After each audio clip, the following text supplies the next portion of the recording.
2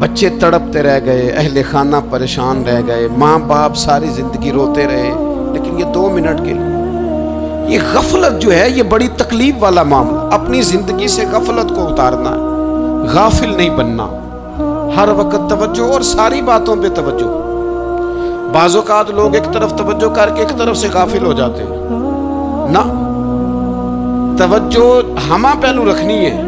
ہمارے ذمہ جتنے بھی حقوق ہیں ان سب پر توجہ، ہر چیز کا خیال، ایسا نہ ہو کہ عبادت کرتے رہ جائیں اور حقوق العباد ہم سے چھوٹ جائیں، اور حقوق العباد اتنے زیادہ ادا کریں۔ ایک صاحب مجھے کہنے لگے ایک دفعہ بڑے وثوق کے ساتھ، کہنے لگے جی معاذ اللہ سبحان اللہ، نہیں جی ٹائم ملتا پھر نماز دا کی کریے، روزی کمانا بھی تو عبادت ہے نا۔ تو میں نے کہا آپ نے عبادت کرنا ایک حصہ قبول کیا ہے، آپ نے کل عبادت نہیں قبول کی۔ عبادت کل ہے، ہمہ پہلو، ایک حصہ آپ قبول کر کے نکل گئے اور باقی آپ نے چھوڑ دی۔ تو کسی ایک طرف سے بھی غافل نہیں ہونا، جتنی ذمہ داریاں ہیں، جتنی ڈیوٹیاں ہیں، ان سب کا خیال۔ اور جو بڑا آدمی ہوتا ہے، بڑا، گھر میں بڑا ہو، قبیلے میں بڑا ہو، علاقے میں بڑا ہو، ادارے میں بڑا ہو، کلاس میں بڑا ہو، جو بڑا ہے اس کی تو ساری آنکھیں کھلی ہوئی ہونی چاہیے، ایک ایک پر اس کی نظر ہونی چاہیے کہ میری کہاں ضرورت ہے، کہاں مجھے اشک شوئی کرنی ہے، کس کے ساتھ میں نے کس طرح محبت کا رویہ رکھنا ہے، غافل نہ بنے۔ اچھا جی اب کیسے پتہ چلے گا کہ ہم غافل ہیں؟ یہ کیسے پتہ چلے گا؟ آپ کسی بندے سے بھی پوچھ لیں حالات کیا ہیں تو کہتا ہے اللہ کا شکر ہے کبھی کسی کا دل نہیں دکھایا، اللہ کا شکر ہے جی زمانہ ہو گیا 5 نمازیں پڑھتا، اللہ کا شکر ہے جی۔ کیسے پتہ چلے گا غافل ہے؟ پہلی علامت ہمارے علماء اور صوفیاء نے غافل بندے کی لکھی ہے۔ اس آئینے میں میں نے اور آپ نے اپنا آپ دیکھنا ہے۔ غافل بندے کی پہلی علامت یہ ہوتی ہے کہ وہ دنیاوی کاموں میں چست ہوتا ہے اور اللہ اور اس کے رسول کی فرما برداری میں سست ہوتا ہے۔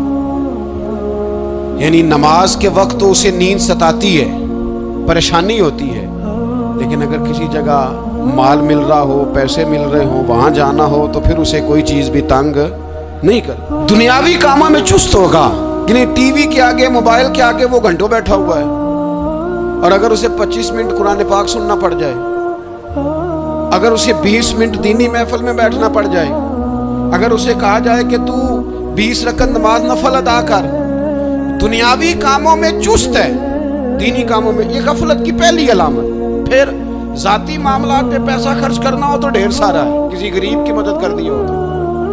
وہ ہمارے ایک دوست ہیں، وہ اکثر کہا کرتے ہیں، وہ کہتے ہیں آج کل کسی سے کہنا فلائی کام میں، دینی کام میں، کسی کی مدد میں کچھ 4 پیسے خرچ کرنے ہیں تو لوگ کہتے ہیں ہاتھ تنگ ہے۔ ہاں کوئی سستا پلاٹ ملتا ہو نا، اور اگر یہ سمجھ آ جائے کہ وہ مجبور ہے بیچارہ بیچنے والا، تو پھر کہتے ہیں میں 2-3 دوستوں کو پھاڑ لے سا۔ ذاتی کاموں میں جب بندہ چست ہو اور دینی کاموں میں سست ہو تو مطلب یہ ہے کہ بندہ غافل ہے۔ پہلی علامت غفلت کی، اور غفلت